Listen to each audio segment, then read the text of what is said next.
अस्सलाम वालेकुम everyone and welcome to my YouTube channel cooking with Shaikh and I am Ayesha Shaikh. उम्मीद है सब बहुत ठीक होंगे और बहुत खुश होंगे और बहुत मज़े में होंगे। आज ही मैं आपके लिए बहुत बहुत बहुत ही ज़बरदस्ती रेसिपी लेके आई हूँ चिकन मसाला मैक्रोनी की, जो कि इतनी कुछ ज़बरदस्त रेसिपी है ना कि आपने एक दफ़ा इस तरीके से मैक्रोनी बना के देखनी है और फिर आप हमेशा इसी तरीके से बनाएंगे। बहुत बहुत बहुत ज़बरदस्त रेसिपी है, ज़रूर ट्राई करनी है आपने और मुझे ज़रूर बताने कि कैसी बनी। तो विदाउट एंड डिले चलते हैं रेसिपी की तरफ, पर उससे पहले अगर आपने मेरा चैनल सब्सक्राइब नहीं किया ज़रूर सब्सक्राइब करें और लाइक करते रहा करें, शेयर करते रहा करें। जल्दी से चलते हैं रेसिपी की तरफ।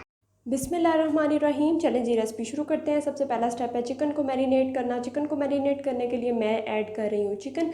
मैंने सिर्फ एक चिकन का फिले लिया था, उसको मैंने क्यूब्स में काट लिया था, छोटा छोटा काटा है, ज़्यादा बड़ा बड़ा नहीं रखना, ठीक है। उसके बाद आपने एक लीमू ले लेना है, उसको निचोड़ के उसका जूस निकाल लेना है जैसे मैंने निकाल लिया है, और वो मैंने ऐड कर दिया एक लेमन का जूस, ठीक है।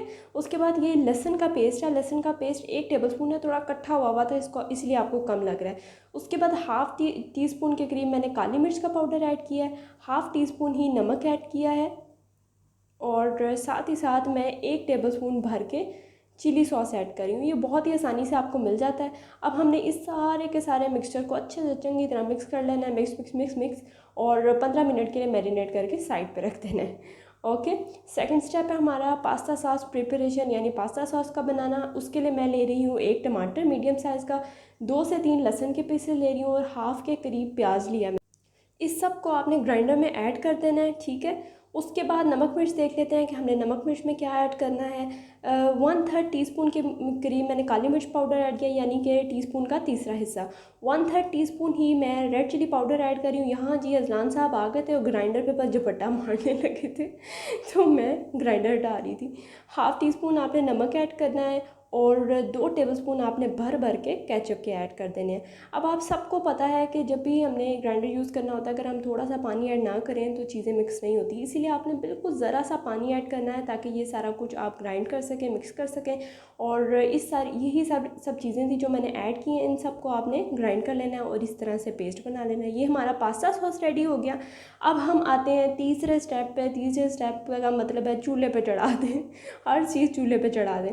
अब हमने ज़्यादा सा पानी ले लिया, आप अपने अंदाजे से कितना भी पानी ले सकते हैं। उसमें मैं 1 टीस्पून के करीब नमक ऐड कर रही हूँ, और 1 से 2 टेबलस्पून के करीब मैंने ऑयल ऐड किया है। अब मैं मैक्रोनीस को बॉईल करने के लिए रखने लगी हूँ, ये इसलिए मैंने ऐड किया, ठीक है। मैंने एल्बो शेप की मैक्रोनी ली है, आप किसी भी डिफरेंट टाइप की मैक्रोनी ऐड कर सकते हैं, कोई कंपल्जन नहीं है, ठीक है। आपने मैक्रोनी ऐड कर देनी है जब पानी बॉयल हो जाए, और इसको थोड़ा सा मैंने हिला लेना है और पकने के लिए रख देना है। अब ये मैक्रोनी जब गल जाती है, उसका एक और साइन होता है कि हमारा पानी का जो कलर है ना वो चेंज होने लग जाता है। जब 80 to 90% डन हो जाए तो आपने इसको हटा लेना है और ठंडे पानी डाल के इसको थोड़ा साइड पे कर देना है, ठीक है। अब जो हमने मैरिनेट किया हुआ था ना चिकन, उसको पकाने की बारी है। उसमें मैंने ज़रा सा ऑयल ऐड किया और इसको पकने के लिए रख दिया, बाकी सारी की सारी चीज़ें तो ऑलरेडी एडिड थी, ठीक है। अब हम देसी लोग क्या करते हैं कि हर चीज़ में बहुत ऑयल डालते हैं। जब आपने थोड़ा वलायती चीज़ बनानी होती है, ऑयल पे हाथ हल्का रखा करें।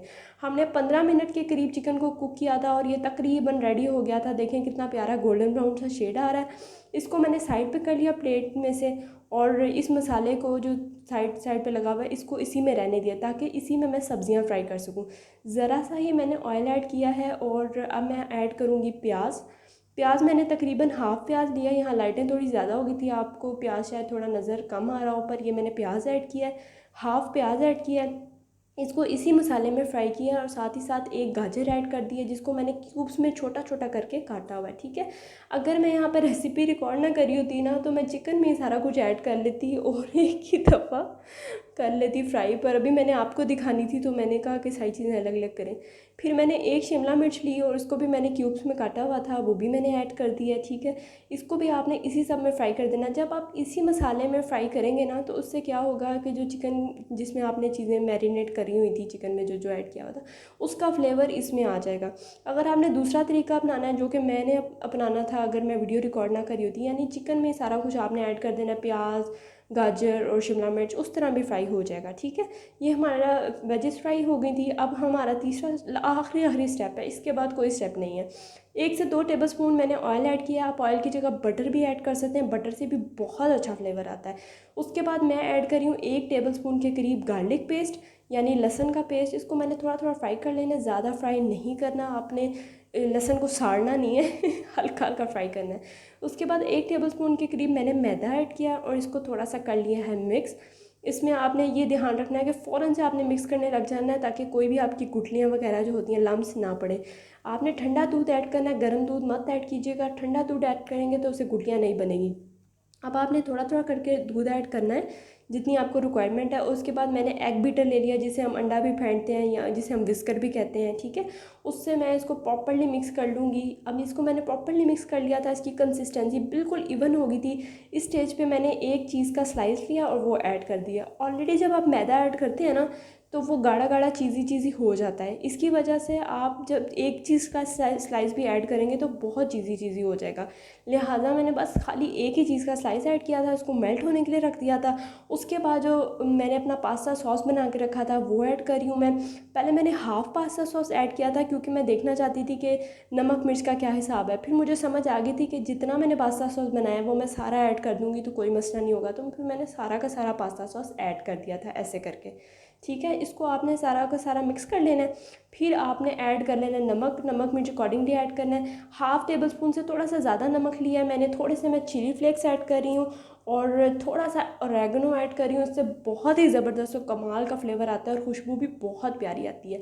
ठीक है, अब बारी है हर चीज़ ऐड कर देनी है आपने। जो सब्जियां आपने फ्राई करके रखी हैं, जो चिकन आपने फ्राई करके रखा है, सारा कुछ ऐड कर लें। ठीक है और सारा कुछ मिक्स कर लें। ये मैंने सब्जियां ऐड की।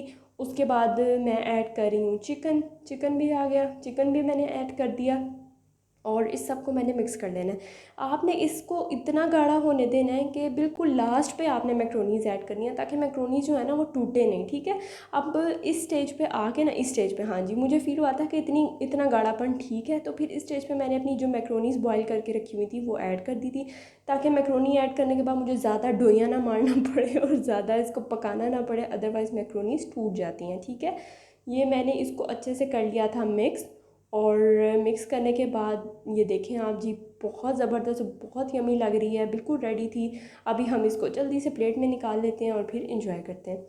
ये जी ज़बरदस्ती हमारा पास्ता रेडी है। ये आप खाने में भी खा सकते हैं। कुछ लोग मैक्रोनीस खाने में भी पसंद करते हैं जैसे मैं, और टी टाइम वगैरह उस पर भी सर्व कर सकते हैं। बहुत ज़्यादा, और वीडियो को शेयर भी कर दिया करें और दुआओं में याद रखें।